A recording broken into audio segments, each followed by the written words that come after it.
You've been wounded by family members who told you over and over again that you weren't ever going to amount to anything. You've been wounded, young man, every day of your life because if your daddy was no good, your mama messed you up because all she kept telling you while you were growing up, oh, you're going to be nothing just like your no good daddy. You've been wounded.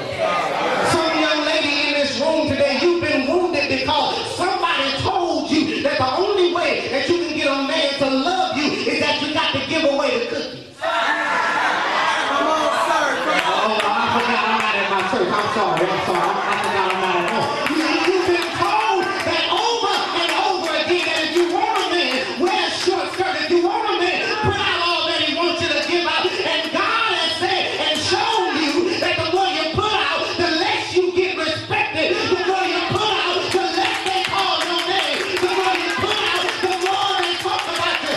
You've been wounded. But the good news about the text tonight is that in spite of being wounded, because all of us can identify with Jacob tonight because you've been wrestling in your life. You've been struggling all the days of your life, and you have been struggling from a position of being wounded. But tonight I want to tell somebody that no matter how bad you've been wounded, you can keep on walking. No matter how bad the situation is, no matter how bad it looks in your life, you don't have to close the door on your tomorrow because of what happened yesterday, because God is saying, no matter how bad you've been wounded, I still have my hands on you. So tonight I want to look at three things, and I'm going to get out your way because there are three things that happen in this text. We all know Jacob. Jacob, we are familiar with Jacob, the grandson of Abraham, the son of Isaac, the twin brother to Esau. And you know the story. He tricked his brother out of his birthright. He tricked his brother out of his birthright, and because he tricked his brother out of his birthright, Esau got mad. And Esau was planning to kill him, to take his brother out. Look at that. This when you thought your family was the only family that had dysfunction in it. In the Bible, two brothers were planning to fight. But Jacob and Esau's mother said, no, I don't want you killed, son, so go live with your uncle.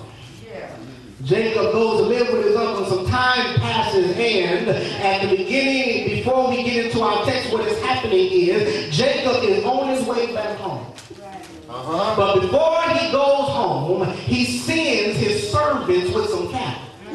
Because he says, listen, if my brother accepts the cattle and doesn't kill my servants, then there might be a chance that he has forgiven me. And that's where we find ourselves in the text tonight, because Jacob is in the valley on his way back home. And notice the text, because the text says that he is all by himself. And I think that's a good point for somebody in this room tonight, because sometimes in order for God to really work on you, he can't work on you in the company of everybody. Every now and then what God has to do is he's got to separate you. You thought it was just because you were messed up that they told you they don't want to hang out with you no more. No.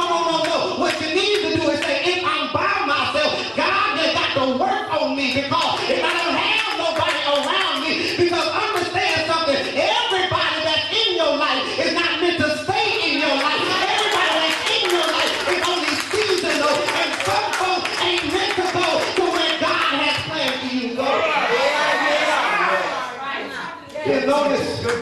Notice, the Bible says that he is confronted in the valley. By this, the Bible calls it an angel, but in reality, it is what, in theological terms, it is what is called a theophany. Theophany is a physical representation of God himself. And this physical representation of God himself begins to wrestle with Jacob. Jacob is wrestling with God. And the Bible says they wrestled all night long. And the Bible says that God discovered that Jacob was determined to keep wrestling until he got what he wanted, to the extent that God said, listen, you've got to let me go. I'm tired of fighting with you. Let me go.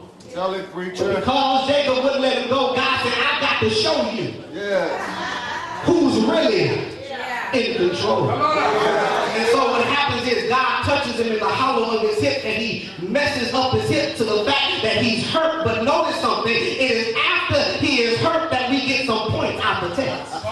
It's not before the injury that's good news. It's after the injury that's good news. You got to watch the text because notice, first of all, although he is wounded, first of all, notice he's still wrestling. Yes.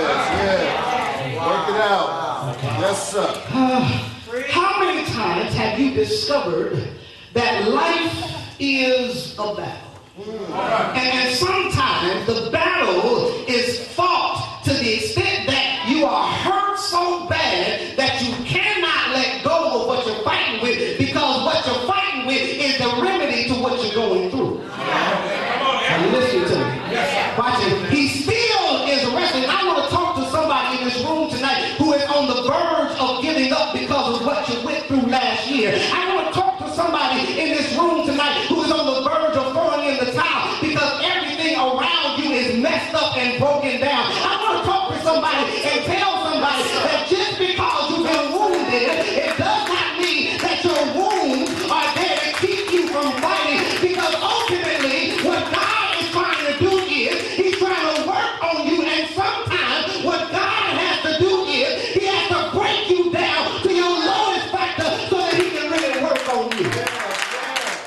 And Jacob says, listen, I know I'm hurting, but God, I can't let you go. I know it's painful, but God, I can't let you go. And that's shouting news to me because after all, he is holding on to God. Yes, sir. Okay, y'all didn't catch that, did you? You see, it would be one thing if I held on to my friends. Because my friends sometimes ain't gonna always be there.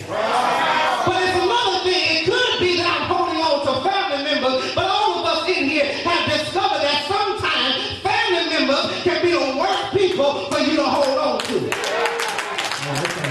Sometimes we hold on to our jobs and our jobs run out. We hold on to our money and our money runs out. We hold on to our car and our car breaks down. We hold on to our houses and our houses lose value. But he holds on to God. And that bothers me because it was God that hurt it. Okay, let me help you get this. I just told you that I have three kids. I have three kids, and my youngest is my son. And when TJ was about 3 years old, TJ would walk around the house like TJ owned the house. I mean, because his sister spoiled him, his mama spoils him, his granny spoils him. And TJ, see, I noticed I left me out here. And TJ would walk around the house and TJ would do whatever he wanted to do for how long he wanted to do it, just how he wanted to do it. And so I had to remind TJ, like Beyonce, I had to tell him, boy, you must not know about me. And what I had to do is I had to remind him that, listen, I pay the bills here.